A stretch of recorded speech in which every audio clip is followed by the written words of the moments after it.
Hey guys, what is up? It is Castle Perfect here, bringing you a Wi-Fi battle match here against Elemental. This battle is quite funny in my opinion, seeing as how we both actually use more than one Dragon type, but if you look at his team, he's got 4 Dragon type Pokemons.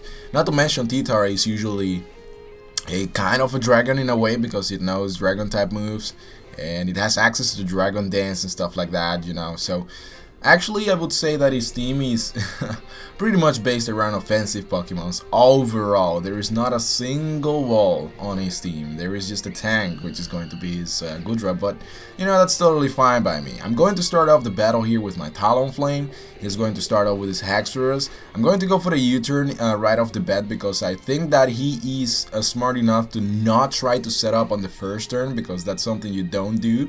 It is really stupid, seeing as how your opposition has all their Pokemons and they can easily counter you. So he goes for the Dragon Dance, which I did not anticipate. Like I'm saying, it's not smart to set up on the first turn. It's just not smart. At least not set up with something to sweep with. So he's going to go for the Earthquake now that I have my Dusclops out on the field. I'm going to take that like a champ, and I'm going to go for the Will-O-Wisp, basically to cripple the attack stats of that Haxorus. I don't want him going for an Outrage or something like that. One thing I did not understand as well is the fact that he went for an Earthquake instead of maybe a Dragon Claw or an Outrage. That would have done much more damage, and it was stabbed as well. If you were to be facing, I mean, if I was, you know, facing a Dusclops, I would pretty much assume that the Dusclops was going to go for the Will-O-Wisp. That's just common knowledge. So him going for the Earthquake and then proceeding to go for the Poison Jab, I don't see the point here. Maybe he would be predicting, maybe he was predicting a switch into my Talonflame, therefore he goes for the Poison Jab, or maybe he was just basically fishing for the poison that he just ended up getting on my Talonflame. The reason being for why I switched into my Talonflame is because I was predicting an Earthquake, even though he went for the Poison Jab on the previous turn. But you know, it's just, I was just thinking he might switch out, or he might switch moves to use something more powerful like Earthquake, but he didn't do that. The burn takes him out, which is great. He's gonna bring out his Goodra right now, which is basically going to go for the poison, and that is totally fine by me. It's really smart on his part, seeing as how he pretty much gets an extra turn on poison damage, and not to mention he gets to see what moves I'm actually going to use.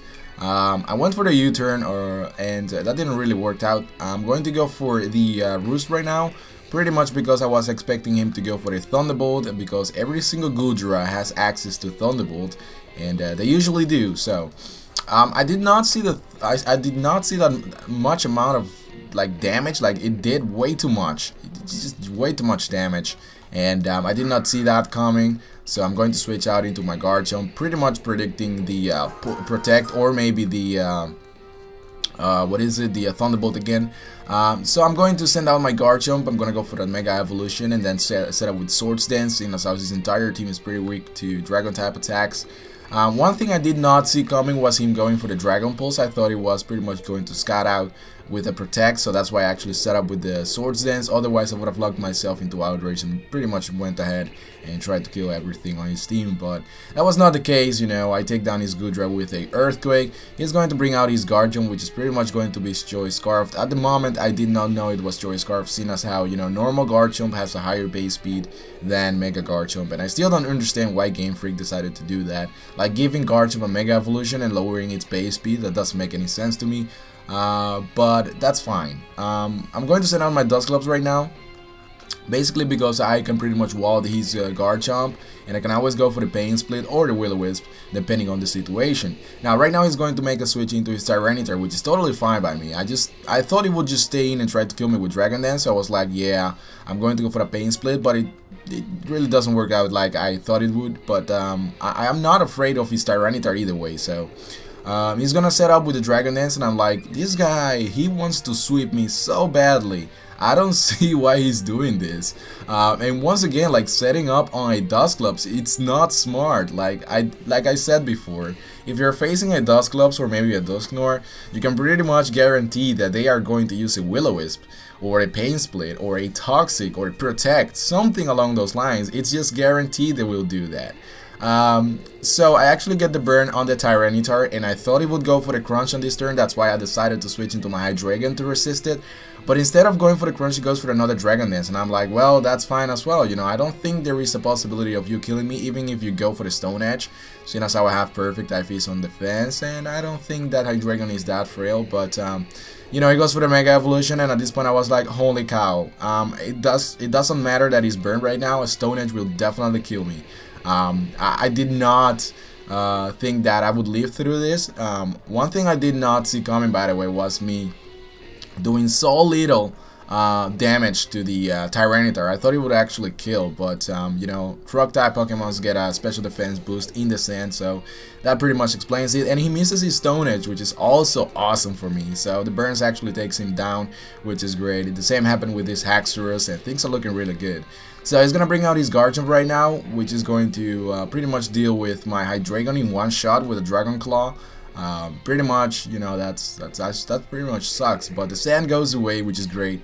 I'm gonna bring out my Dusclops, and pretty much my Dusclops is the check to every single Pokemon on his team. The Frisk pretty much revealed that he's Choice Scarf, so I was like, got it. Okay, so I'm gonna go for the Will-O-Wisp here. Doesn't matter if he stays in or he switches out, because he only has physical sweepers on his team left, and there is nothing on his team that pretty much appreciate a Will-O-Wisp.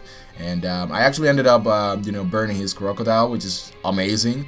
And I'm going to switch out into my Electivire or Electro. I did not anticipate the Thunder Fang, that much I can tell you guys. It was really lucky on my part that he actually ended up switching, or actually ended up going for a Thunder Fang. I did not see that coming. I thought it would go for like a Crunch or something like that, but it definitely works out in my favor because I get a plus speed boost, which is awesome. So I'm gonna go for the Cross Chop. That is super effective against the Crocodile, and he's gonna go down. Now he's gonna bring out his Noifurm, and his first ability is going to reveal my Choice Band. So I'm gonna go for the Cross Chop, and I'm gonna get a critical hit, which is very lucky on my part, so that's really amazing. He's gonna go for the Air Slash, which it doesn't really make too much sense to me. Maybe he was pretty much predicting a switch, seeing as how I'm Choice Banded and I'm locked into Cross Chop, and a normal person with a healthy brain would not go for the Cross Chop against something that is resistant to it. But I was like, since Noifurm is that frail, there is really not much else that I can do rather than just staying in and going for the Cross Chop.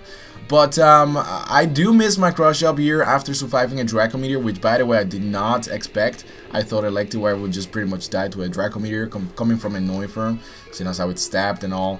But I do live and I miss my Cross Chop, which is, you know, it's pretty much crucial because I wanted to see if I would be faster than his Scarf Garchomp, which I don't get the opportunity to do, or actually to find out. So in comes Kecleon, and man, this guy is amazing. Pyrotus, thank you very much for this set. This guy is amazing. It actually gets to kill things right now. So I go for the Power Up Punch because I want to get a +1 attack, and I know Power Up Punch will simply take down this Noifurm from that range of HP. And actually, it sounds crazy, but I would love, it would have been much better for me if he had a little bit more HP, so I could go for a second Power Up Punch and get a +2 attack, or maybe a +3 attack, depending on how much HP he had left. But since I only got the opportunity to get a +1 attack, I'm going to have to face this Garchomp. Now, have you ever seen a Kecleon facing a Garchomp? Well, now you have. And a Sucker Punch does like 70% damage, and I'm like, holy shit, man, that does a lot of damage. That is crazy. And he goes for a Poison Jab, and I'm like, what? What happened here? I don't even know why he did that. That's weird. But that's fine, because the Sucker Punch will definitely seal off the deal here. Pretty much Kecleon saved the day. He took down 2 of his Pokemons. I never thought that Kecleon would be able to take down a Noifurm, not to mention a Garchomp. Like, that's crazy, but it's really awesome to see Kecleon doing something in my Wi-Fi battle. So guys, one thing that I would like to mention is my Pokemons do not have nicknames, so I will start to nickname them pretty soon. So if you guys have any suggestion of how I should name my Pokemons, leave your suggestions in the comment section below, and we'll definitely read them all. I always read my comments, so if you leave a comment behind, it's pretty much guaranteed that I will read it. So other than that, guys, thank you very much for all the support, all the likes, all the comments, all the love, all the subscriptions. You guys are amazing. Keep up the good work, and pretty much follow me on Twitter and add me on Facebook. The links will be down in the description, and other than that, have a great day.